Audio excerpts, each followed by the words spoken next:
যদি এক ইসলামী রাষ্ট্র প্রতিষ্ঠা করা সম্ভব হয় আর ইসলামী অর্থনীতিকে যদি যাকাত ভিত্তিক অর্থনীতিতে ঢেলে সাজানো হয়, তাহলে সমাজে কোনো অভাবী, কোনো অসহায় থাকবে না। সমাজের চিত্রটা এমন পর্যায়ে যাবে, যাকাত নেওয়ার মতো মানুষও খুঁজে পাবে না। আল্লাহ রাব্বুল আলামিন বলছেন, তোমরা মনে করো সুদের মাঝে সম্পদ বাড়ে, আসলে সুদের মাঝে সম্পদ বাড়ে না, বরং তোমরা আল্লাহর সন্তুষ্টির জন্য সেই যাকাত প্রদান করো, ওই যাকাত দানের মাধ্যমে সম্পদ বাড়ে। ইসলামের ভিত্তি হলো পাঁচটি। কয়টি? প্রথমে হলো কি? ঈমান, এরপরে সালাত, এরপরে যাকাত।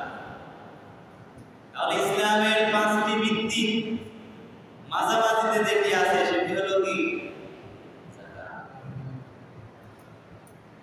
প্রিয় ভাইরা আমার, আল্লাহ রাব্বুল আলামিন পবিত্র কোরআনে অসংখ্য জায়গায় যেখানে সালাতের কথা বলেছেন সেখানেই বলেছেন যাকাতের কথা। পবিত্র কোরআনে আল্লাহ রাব্বুল আলামিন 82 বার যাকাতের কথা বলেছেন। কতবার? কথা বলেন, কোরআনে যাকাতের কথা কতবার বলা হয়েছে? তাহলে এই বিধানটা কি কম গুরুত্বপূর্ণ না বেশি গুরুত্বপূর্ণ? আল্লাহ রাব্বুল আলামিন বলেন, আউযু বিল্লাহি মিনাশ শাইতানির রাজীম, বিসমিল্লাহির রাহমানির রাহিম, ওয়া আকিমুস সালাতা ওয়া আতুজ যাকাতা ওয়া আতিউর রাসূল লাআল্লাকুম তুরহামুন। সূরা নূর আয়াত 56। আল্লাহ রাব্বুল আলামিন বলেন, তোমরা সালাত প্রতিষ্ঠা করো এবং যাকাত প্রদান করো এবং রাসূলের আনুগত্য অনুসরণ করো, আশা করা যায় তোমাদের প্রতি আল্লাহ রাব্বুল আলামিন রহম করবে। তাহলে যাকাত দেওয়ার জন্য নির্দেশ প্রদান করেছেন কে? এরপরে আসেন যাকাত যারা দিবে, যারা তাদের সম্পদগুলো থেকে গুনে গুনে শতকরা 2.5% 40 ভাগের 1 ভাগ যাকাত দিয়ে দেয়, এই মানুষগুলোকে আল্লাহ রাব্বুল আলামিন সূরা মুমিনুনে সফল মুমিন হিসেবে আখ্যায়িত করেছেন। এবং আল্লাহ রাব্বুল আলামিন সেই মানুষগুলো সময় মতো হিসাব করে যাকাত দিয়ে দেয়, আল্লাহ রাব্বুল আলামিন তাদেরকে জান্নাতুল ফিরদাউসের উত্তরাধিকারী করে দিবে। পবিত্র কোরআনের সূরা মুমিনুনে আল্লাহ বলেন, ওয়াল্লাযীনা হুম লিয-যাকাতি ফাঈলুন। মুমিনদের মাঝে সফল মুমিন তারা নিজেদের নামাজে বিনয়ী থাকে যারা, অনর্থক কথা এবং কাজ থেকে বিরত থাকে যারা, যাকাত আদায়ে সচেষ্ট যারা, লজ্জাস্থানের হেফাজত করে যারা, আমানতের খেয়ানত করে না যারা, প্রতিশ্রুতি রাখে যারা এবং নিজেদের সালাতের বিষয়ে যত্নবান হয় যারা, এই গুণগুলো যেই মানুষের মাঝে আছে, আল্লাহ বলেন, উলাইকা হুমুল ওয়ারিসুন আল্লাযীনা ইয়ারিসুনাল ফিরদাউসা হুম ফিহা খালিদুন। এই গুণগুলো যেই মুমিন অর্জন করবে, আল্লাহ রাব্বুল আলামিন তাকে দুনিয়া আখিরাতের সফলতা দান করবে এবং আল্লাহ রাব্বুল আলামিন তাদেরকে জান্নাতুল ফিরদাউসের উত্তরাধিকারী করে দিবে। তাহলে আমরা পেলাম যাকাত দেওয়ার জন্য নির্দেশ দিয়েছেন আল্লাহ। যাকাত যারা দিবে নিয়মিত, তাদেরকে জান্নাতুল ফিরদাউসের উত্তরাধিকারী বানাবেন কে? আল্লাহ রাব্বুল আলামিন পবিত্র কোরআনে একইভাবে আবার হুমকি দিয়েছেন, ওয়াইলুল লিল মুশরিকিন আল্লাযীনা লা ইউতুনাস যাকাতা ওয়া হুম বিল আখিরাতি হুম কাফিরুন। সূরা হামিম সিজদা 6 এবং 7 নং আয়াতে আল্লাহ রাব্বুল আলামিন কঠিনভাবে হুঁশিয়ার করেছেন। আল্লাহ রাব্বুল আলামিন সতর্ক করে বলেন, মুশরিকদের জন্য রয়েছে ওয়াইল নামক গজব। মুশরিক যারা, তাদের জন্য রয়েছে জাহান্নামের ভয়ঙ্কর গভীর গর্ত।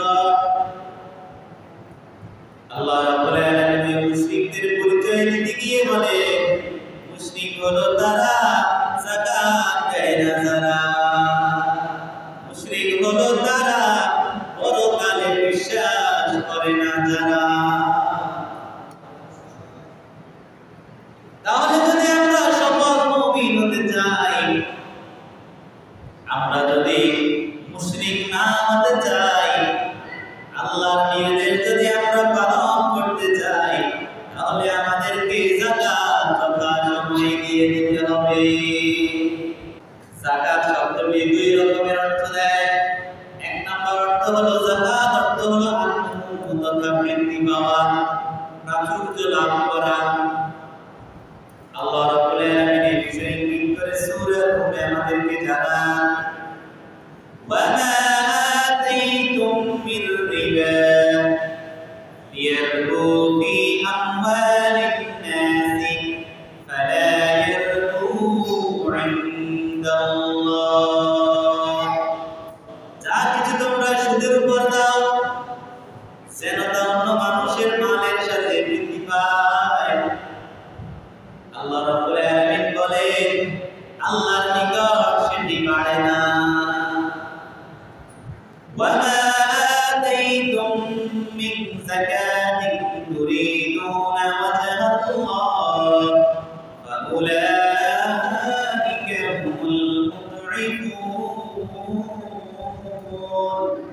আল্লাহ রাব্বুল আলামিন বলছেন, তোমরা মনে করো সুদের মাঝে সম্পদ বাড়ে, আসলে সুদের মাঝে সম্পদ বাড়ে না, বরং তোমরা আল্লাহর সন্তুষ্টির জন্য যে যাকাত প্রদান করো, ওই যাকাত দানের মাধ্যমে সম্পদ বাড়ে।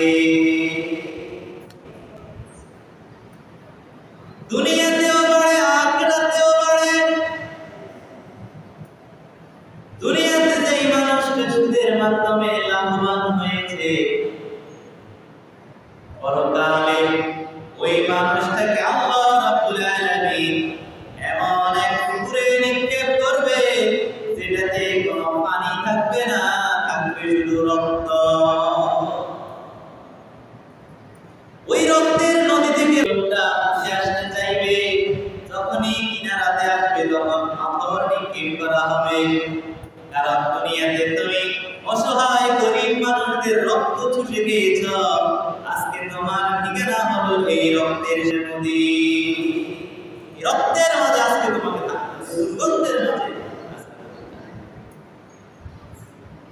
অপরদিকে যে মানুষগুলো যাকাত দেয়, একদিকে তাদের হৃদয়টাকে পবিত্র করে দেন আল্লাহ, তাদের অন্তর থেকে, তাদের চরিত্র থেকে কৃপণতাকে দূর করে দেন আল্লাহ, বিপদ আপদ থেকে তাদেরকে হেফাজত করেন আল্লাহ, এবং তাদের সম্পদের মধ্যে বারাকা দিয়ে দেন কে? তাহলে সমাজে দুই শ্রেণীর মানুষ আছে। এক শ্রেণীর মানুষ হলো ধনী, যাদের কাছে তাদের চাহিদার চেয়ে আরো বেশি সম্পদ আছে। আরেক শ্রেণীর মানুষ হলো অসহায়, যাদের কাছে তাদের চাহিদার চেয়ে অনেক কম সম্পদ আছে। যেই সমাজে ধনীরা যাকাত দেয় না, সেই সমাজের গরিবদের মনে ধনীদের প্রতি একটা ক্ষোভ বিরাজ করে। আর যে সমাজের ধনীরা যাকাত দেয়, যেহেতু তাদের চাহিদার চেয়ে বেশি সম্পদ আছে, গরিবরা সেটি পায়, যেহেতু তাদের চাহিদার চেয়ে কম সম্পদ সম্পদ আছে, যখন তারা যাকাতটা পেয়ে যায় তখন তাদের মনে ধনীদের প্রতি শ্রদ্ধা ভক্তি সম্মান বেড়ে যায়। বাড়িয়ে দেন কে?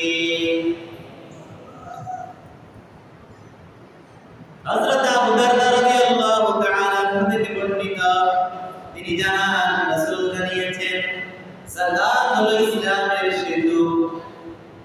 একটা সেতু যেভাবে নদীর এপার থেকে ওপার, খালের পুকুরের এপার থেকে ওপার মানুষকে সংঘবদ্ধ হতে সহযোগিতা করে, ওই যাকাত নামক বিধানের মাধ্যমে আল্লাহ রাব্বুল আলামিন ধনী এবং গরীবকে আত্মমর্যাদার সহিত সমাজে শান্তির সাথে বসবাস করার সুযোগ করে দেন।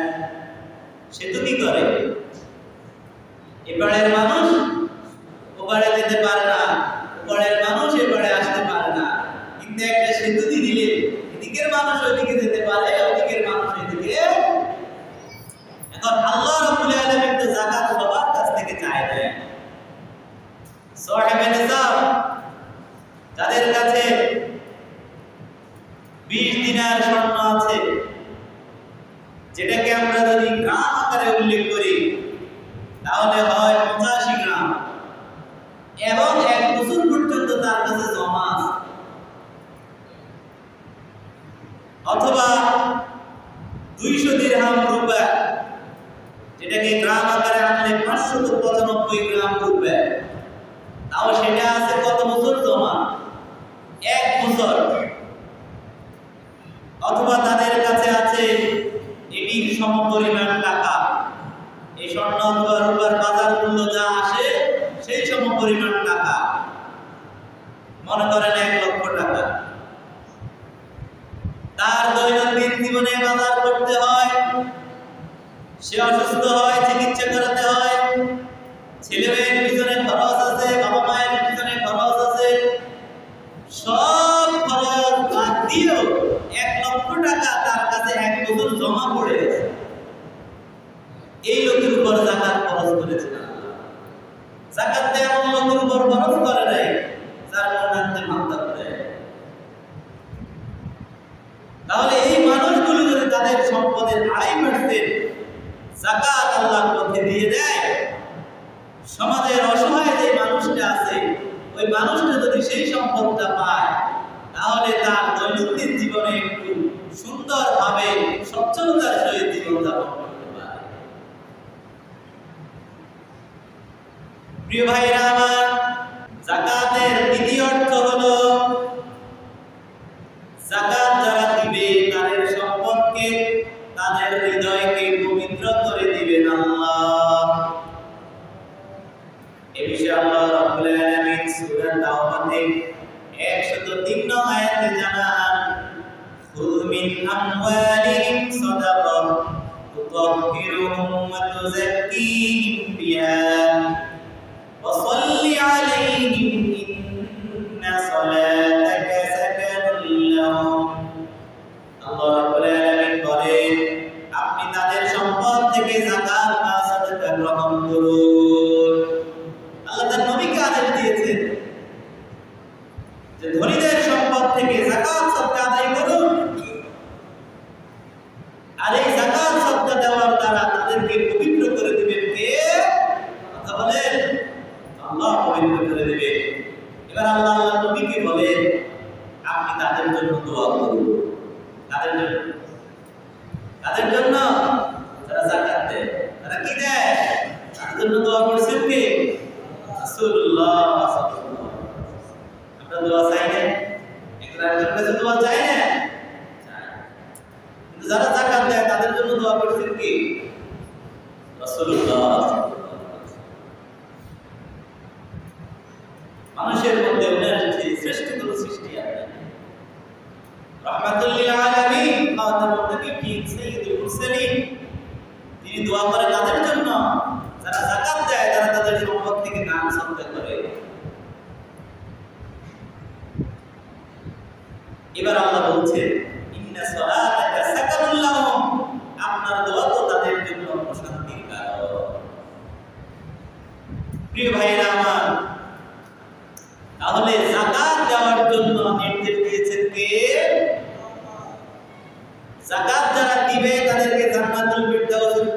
অধিকারী বানাবেন কে?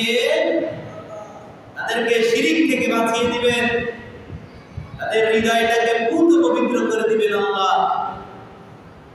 কিন্তু আমাদের সবচেয়ে বড় একজন দুশমন আছে, সেটা হলো শয়তান। কে আমাদের সবচেয়ে বড় দুশমন? কে? কথা বলেন।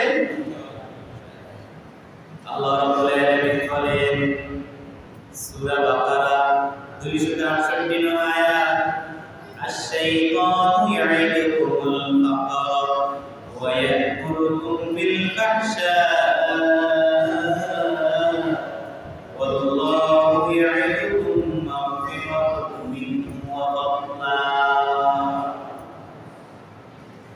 যত আলেম ওলামারা করুক না কেন, আল্লাহর যতগুলো আয়াত আপনার সামনে উপস্থাপন করা হোক না কেন, আল্লাহ রাব্বুল আলামিন জানান শয়তান তাদেরকে দারিদ্রতার ভয় দেখায় এবং শয়তান তাদেরকে অশ্লীলতার পথে নির্দেশ দেয়, অশ্লীলতার পথে পরিচালিত করে এবং আল্লাহ রাব্বুল আলামিন তাদেরকে ওয়াদা দিচ্ছে, প্রতিশ্রুতি দিচ্ছে ক্ষমার এবং অনুগ্রহে। আল্লাহ দেয় ক্ষমার প্রতিশ্রুতি, আল্লাহ দিচ্ছে অনুগ্রহের প্রতিশ্রুতি, আর শয়তান দিচ্ছে কি? তুমি যদি জাকাত দাও, 40 ভাগের 1 ভাগ যদি দিয়ে দাও, তুমি গরিব হয়ে যাবে। তুমি যদি 2.5% দিয়ে দাও, তোমার কাছে এখন জমা আছে 1 লক্ষ টাকা, 2,500 টাকা যদি দিয়ে দাও, তুমি গরিব হয়ে যাবে। তোমার কাছে আছে 10 লক্ষ টাকা, 10 লক্ষ টাকা জাকাত কত পার্সেন্ট? 2.5% কত হয়? জি, এখন আল্লাহ দিচ্ছেন যাকাত দিলে সম্পদ বাড়িয়ে দেব, প্রাচুর্য দিয়ে দিব, হৃদয়কে পবিত্র করে দেব, জান্নাতুল ফিরদাউস দান করব।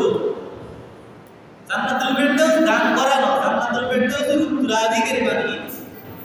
এখানে একটি ব্যাখ্যা আছে, সেই ব্যাখ্যাটা কি?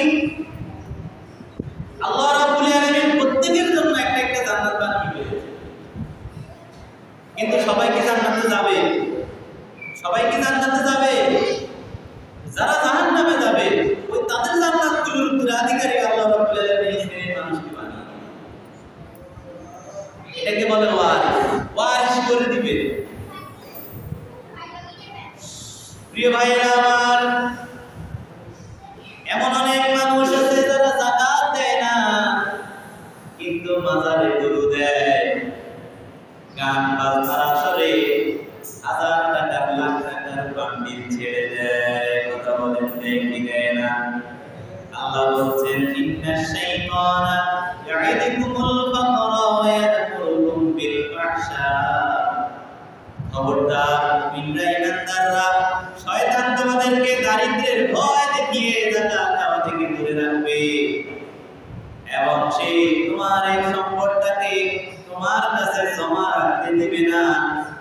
ওই ভালো পথে তুমি ব্যয় করবে না, তোমার এই সম্পদটাকে সে তোমাকে এমন ভাবে পরিচালিত করবে, যদি তুমি শয়তানের পথে পড়ে যাও, শয়তানের ফাঁদে পড়ে গেলে এই টাকার চেয়ে আরো বেশি টাকা সে তোমাকে দিয়ে ব্যয় করাবে, সেটার বিনিময়ে তুমি সওয়াব তো পাবেই না, বরং তোমার ঠিকানা জাহান্নাম হবে।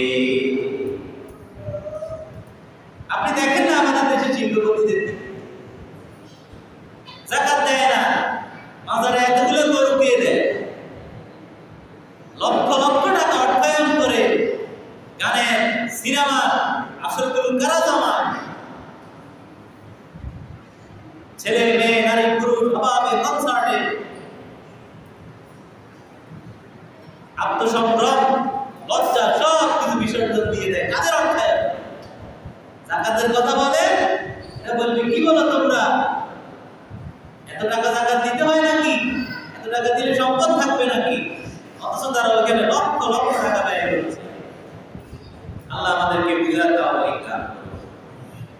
প্রিয় ভাইরা আমার, যারা যাকাত দিয়ে দিবে, যদি আমরা যাকাত ভিত্তিক একটি রাষ্ট্র গঠন করতে পারি, তাহলে সেটির মনোবল কেমন হবে সেই চিত্র আপনাদের সামনে তুলে ধরার জন্য একটি ঘটনা আপনাদের সামনে পেশ করছি। হযরত ওমর ইবনে আব্দুল আজিজ, যিনাকে বলা হয় ইসলামের পঞ্চম খলিফা, তিনার শাসনামলে ইসলাম দিয়ে রাষ্ট্র পরিচালিত হতো এবং রাষ্ট্রের অর্থ ব্যবস্থা ছিল যাকাত ভিত্তিক অর্থ ব্যবস্থা। তিনি আব্দুল হামিদকে পাঠালেন ইরাকে। আব্দুল হামিদ ইরাকে গেলেন, ইরাকের মানুষ থেকে যাকাত নিয়ে নিলেন। যাকাত নেওয়ার পরে এত বেশি যাকাতের সম্পদ পাওয়া গেছে, রাষ্ট্রীয় কোষাগারে আর রাখার মতো জায়গা নাই। এত বেশি পরিমাণে যাকাত পাওয়া গেছে, যাকাতের পণ্য পাওয়া গেছে। কারণ একটা হলো স্বর্ণ রূপার যাকাত, আবার হলো নগদ অর্থের যাকাত, আবার যারা কৃষি খামার করে সেখানে অংশর হয়, যারা গরু ছাগল লালন পালন করে ব্যবসায়িক উদ্দেশ্যে সেখান থেকে যাকাত হয়, ব্যবসায়িক পণ্যে যাকাত হয়। ওই সবগুলো যাকাতের পণ্যে অবস্থাটা এমন হয়ে গেছে, রাষ্ট্রীয় কোষাগার যাকাতের মালে পূর্ণ হয়ে গেছে। তিনি চিঠি পাঠালেন, আমিরুল মুমিনিন খলিফা, যাকাতের অর্থ তো অনেক বেশি হয়ে গেছে, এখন আমি কি করব? খলিফা বললেন, যারা যাকাতের হকদার তাদেরকে যাকাত দিয়ে দাও। তাদেরকে যাকাত দিয়ে দেওয়া হলো। তিনি আবার চিঠি পাঠালেন, এখনো এখানে অনেক সম্পদ রয়েছে। তখন তিনি উত্তরে খলিফা বললেন, তুমি যে অঞ্চলের তোমাকে দায়িত্ব দিয়েছি, এই অঞ্চলের যে মানুষগুলোর ঋণ আছে, সকল মানুষের ঋণগুলো পরিশোধ করে দাও। রাষ্ট্রীয় কোষাগার থেকে তিনি সকল মানুষের ঋণ পরিশোধ করে দিলেন।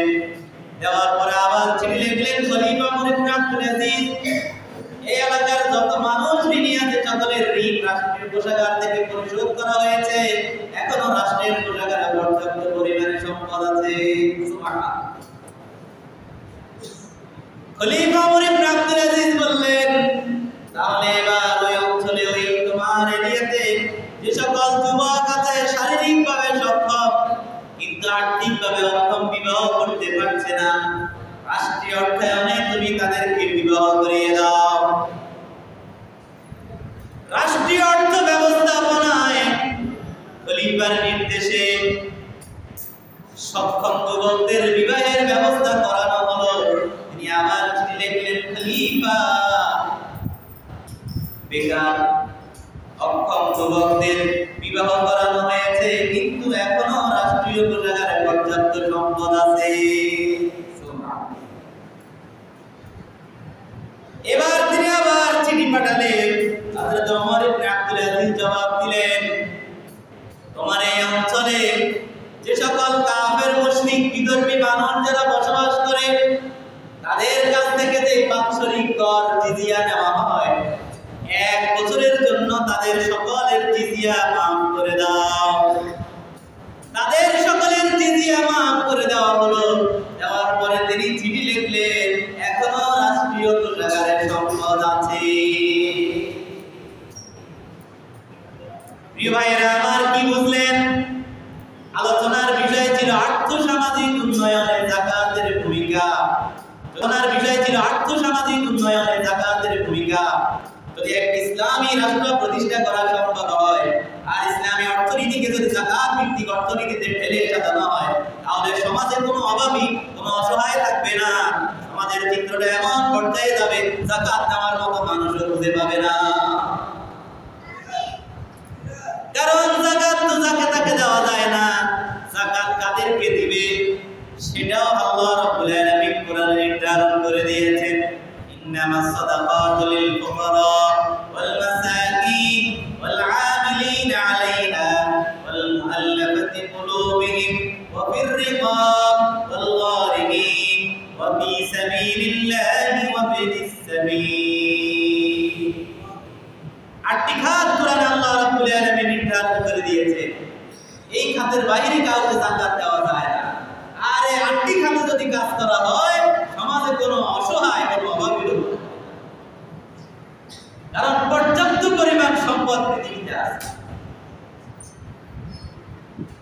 কিন্তু ইসলামী অর্থনীতি নাই। এজন্য poor gets poorer and rich gets richer. ধনী আরো ধনী হতেছে, গরিব আরো গরিব হচ্ছে। প্রিয় ভাইরা আমার, তাহলে যাদের উপর যাকাত ফরজ হয়েছে হিসেব নিকেশ করে যাকাত দিয়ে দিবেন, অথবা কিয়ামতে আল্লাহ রাব্বুল আলামিন এই সম্পদগুলোকে আগুনের মধ্যে গলিয়ে এগুলো দিয়ে আপনাকে শেখ দিবে। অনেক মা বোনদের প্রশ্ন যে আমার কাছে তো স্বর্ণ আছে 85 গ্রাম বা 7.5 ভরি, কিন্তু আমার তো নগদ অর্থ নাই, আমি কিভাবে যাকাত দেব? এক মহিলা রাসূলুল্লাহ সাল্লাল্লাহু আলাইহি ওয়াসাল্লামের দরবারে আসলেন। তার মেয়ের হাতে স্বর্ণের মোটা রুলি ছিল, দুই হাতে দুটি রুলি ছিল। আবু দাউদ এবং তিরমিজিতে এসেছে হাদিসটি। রাসূলুল্লাহ সাল্লাল্লাহু আলাইহি ওয়াসাল্লাম তার মেয়ের হাতে স্বর্ণের মোটা রুলি দেখে বলল, তোমরা কি এগুলি যাকাত দাও না? তুমি কি চাও আল্লাহ রাব্বুল আলামিন কিয়ামতে পরকালে তোমাদের হাতের এই স্বর্ণের রুলি খুলে এখানে আগুনের রুলি পরিয়ে দিই? সাথে সাথে মহিলা বললেন, ইয়া রাসূলুল্লাহ, তার মেয়ের হাত থেকে দুটো রুলি খুলে বললেন, ইয়া রাসূলুল্লাহ, ইয়া হাবিবাল্লাহ, আমি আমার মেয়ের আমাদের এই দুটি স্বর্ণের রুলি আপনার এবং আল্লাহ এবং আপনার জন্য আপনার পথে উৎসর্গ করলাম, আল্লাহর পথে দান করেছিলাম। তাহলে যাকাত দিতে হবে।